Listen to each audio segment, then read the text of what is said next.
என்னடா வேலா, காலையில இருந்து ஒருத்தர் கூட நம்ம கடைக்கு சாப்பிட வரவே இல்ல.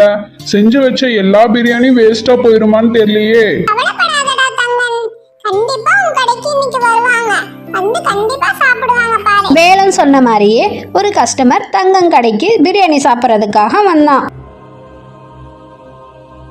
ஆமா, இந்த கடைக்கு யார் நீங்க? ஓனரா இல்ல வேலை பார்க்கறவங்களா?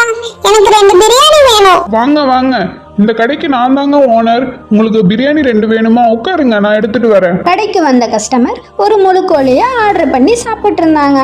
சாப்பிட்டு இருக்கும் போதே தங்கனை பார்த்து அந்த கஸ்டமர் ஒரு கேள்வி கேட்டாங்க. சீ, என்ன இது இப்படி இருக்கு? யார் செஞ்சா இத? நல்லாவே இல்ல. உங்க கடைக்கு சாப்பிட வந்தேன் பாரு, பேசாம நான் ஜலஜம்மா கடைக்கே போறேன். ஐயோ, தயவு செஞ்சு என்ன மன்னிச்சிடுங்களே. என்னடா வேலை இப்படி ஆயிருச்சு? அந்த கஸ்டமர் காசு கூட கொடுக்கலடா. நான் நல்லா தான்டா பண்ணியிருந்தேன். சரி விடுடா, பாத்துக்கலாம். இதெல்லாம் ஒரு விஷயமா? அந்த ஜலஜம்மா பாட்டியை போய் பார்க்கலாமா? தங்கனும் வேலமும் ஜலஜம்மா பாட்டி கடைக்கு போனாங்க. அங்க போய் பார்த்தா ஊர் மக்கள் எல்லாருமே அவங்க கடைக்கு தான் சாப்பிட்றதுக்காக வந்திருந்தாங்க. டேய், என்னடா வேலா, ஒட்டுமொத்த கிராமமும் இந்த அம்மா கடைக்கு சாப்பிட்றதுக்கு வராங்களே. அப்படி என்னடா இவங்க செய்யறாங்க? இவங்க இப்படி வந்துட்டு இருந்தாங்கன்னா என் கடைக்கு ஒருத்தர் கூட வரமாட்டாங்கடா. இப்ப நான் என்னடா பண்றது? பேசாம இதுக்கு ஒரு பிளான் போட வேண்டியதாண்டா.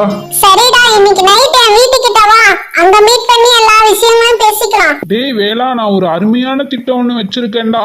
அந்த பாட்டி கடைக்கு தீ வச்சு விட்டுறலாம்டா.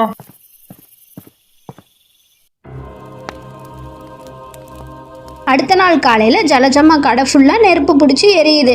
வேலன் உடனே போய் ஜலஜம்மா கிட்ட, ஜலஜம்மா ஜலஜம்மா, உங்க கடை நெருப்பு பிடிச்சு எரியுது.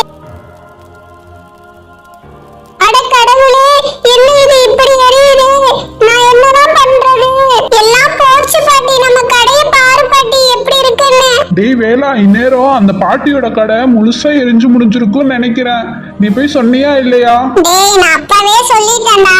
இந்நேரம் அந்த பாட்டியும் அவங்க பேரனும் உட்கார்ந்து அழுதுட்டு இருப்பாங்க பாரு. தங்கன் பாட்டியோட பிரியாணி கடையை எரிச்சனால தங்கன் ஆசைப்பட்ட மாதிரியே ஊர்ல இருக்க மக்கள் எல்லாரும் பிரியாணி சாப்பிட்றதுக்காக தங்கனோட கடைக்கு வந்தாங்க. டேய் வேலா, இன்னைக்கு ஊர் மக்கள் எல்லாரும் என்னோட கடைக்கு தாண்டா சாப்பிட்றதுக்கு வந்தாங்க. அட பரவாயில்லையே. சரி, நீ பண்ண காரியத்தை யாருக்கிட்டயும் சொல்லாத பாட்டி. நீங்க எதுக்கும் கவலைப்பட வேண்டாம் பாட்டி. அந்த கடை இல்லைன்னா என்ன பாட்டி, நீங்க சூப்பரா சமைக்கிறீங்க. நீங்க நினைச்சா இன்னொரு கடை கூட ஆரம்பிக்க முடியும் பாட்டி.